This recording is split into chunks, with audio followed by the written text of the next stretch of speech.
সম্মানিত দর্শক শ্রোতা, পরম সৃষ্টিকর্তা যিনি অসীম দয়ালু, শুরু করছি তার নামে।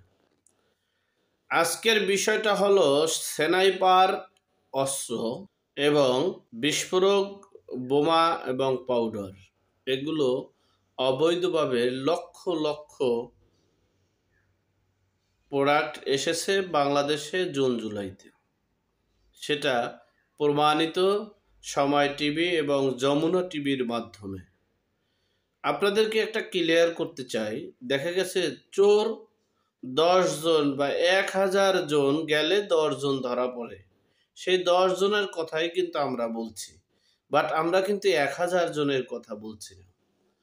যে শেখ হাসিনা যে উদ্বেগ প্রকাশ করেছিল যে বিভিন্ন রাষ্ট্র থেকে বাংলাদেশে অত্যাধুনিক যন্ত্র এবং বোমা, বিস্ফোরক, পাউডার সহ অনেক কিছু আসছে, কিন্তু আমরা যারা পরিবর্তনের সাথে সম্পৃক্ত, আমরা পরিবর্তন চাই, অন্য কিছু চাই না, আমরা কিন্তু সেই বাণী শুনতে নারাজ ছিলাম।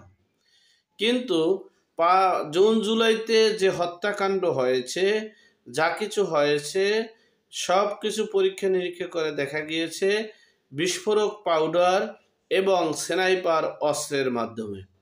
আর সেই স্নাইপার অস্ত্রগুলো, বিস্ফোরক পাউডারগুলো কারা নিয়েছে? শুধু এক কথায় দায় সেরে তাদেরকে বিচারের আওতায় যাতে না আনা হয়, তাদেরকে যাতে বিচার করা না হয়, এজন্য এক কথায় বলা হয়েছে রাজনীতির স্বার্থ হাসিলের জন্য কিশোর গ্যাংরা এগুলো আনছে এবং ক্রয় করেছে, ব্যবহার করেছে। তাহলে বোঝা গেল যে এই জুন জুলাইয়ের যে আমাদের যে আন্দোলন, সেটা আন্দোলন ছিল না, সেটা ছিল যে একটা যুদ্ধের মানে প্রাথমিক ধাপ মাত্র। যাই হোক, এখন বিশ্ববাসী কিন্তু স্পষ্ট হয়েছে যে বাংলাদেশে অনেক অবৈধ অস্ত্র আছে, নিষিদ্ধ অস্ত্র 6.62, যে অস্ত্রটা, যেটাকে স্নাইপার অস্ত্র বলা হয়, যেটা বাংলাদেশের সকল আইন শৃঙ্খলার জন্যই, আইন শৃঙ্খলা রক্ষাকারী বাহিনীদের জন্যই নিষিদ্ধ, জনগণ তো দূরের কথা, সেখানে সেই অস্ত্রগুলো ব্যবহার করা হচ্ছে।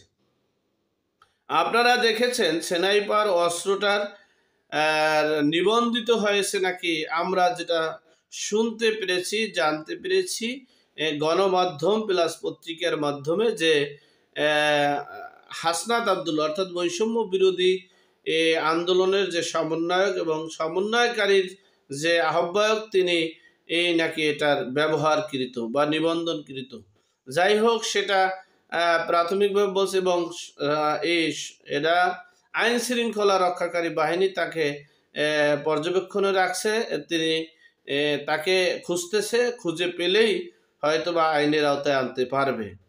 যাই হোক, এই পর্যন্ত শেষ। আপনাদের কাছে আরেকটা কথা স্মরণ করে দেই, আমরা জুন জুলাইয়ের তে যারা আন্দোলনে অংশগ্রহণ করে, যা বিশৃঙ্খলা যা কিছু করেছে, সেগুলোর বিচার নাকি করা হবে না, সেটা বন্ধ করেছে। আমরা পেপার পত্রিকায় দেখেছি 5ই আগস্ট থেকে 8ই আগস্ট এটা বন্ধ করা হয়েছে, কিন্তু বাস্তবিক ক্ষেত্রে হলো এই বন্ধটা হচ্ছে একবারে জুন জুলাই এবং আগস্ট মাসের সম্পূর্ণ মাসটাই যারা সম্পৃক্ত, ভাঙচুর, লুটপাট, হত্যাকাণ্ড, তাদের বিচার হবে না। যেহেতু এই স্নাইপার অস্ত্রের সন্ধান পাওয়া গেছে, স্নাইপার অস্ত্রের ব্যবহারকারী পাওয়া গেছে, স্নাইপার অস্ত্রে এবং এই যে এই আমাদের বিস্ফোরক পাউডার আনা হয়েছে, সে আনার প্রাথমিক তদন্ত পাওয়া গেছে, কিন্তু তাদেরকে জনসম্মুখে আনা হবে না এবং তাদের বিচারের আওতায় আনা হবে না।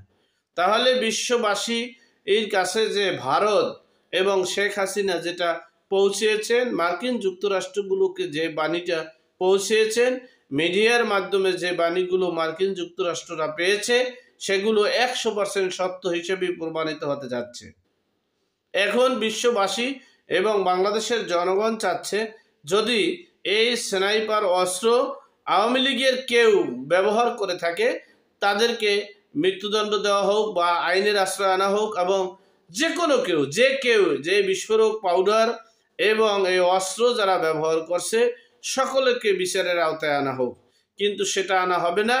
শুধু আনা হবে এর ভিতরে যদি কোনো রকমের কোনো সন্ধান পাওয়া যাচ্ছে আওয়ামী লীগের দালাল আর ভারতের দালাল অথবা স্বাধীনতার 1971-এর হাতিয়ার যারা আছেন তাদের যদি কোনো রকমের সম্পৃক্ততা পাওয়া হয় তাদের জীবন শেষ। যাই হোক, আমরা এটা চাই না। আমরা চাই ন্যায়পরায়ণতা, আমরা চাই বিচার ব্যবস্থা সুষ্ঠু করা, আমরা চাই একজন নাগরিকের মৌলিক অধিকার রক্ষা করা।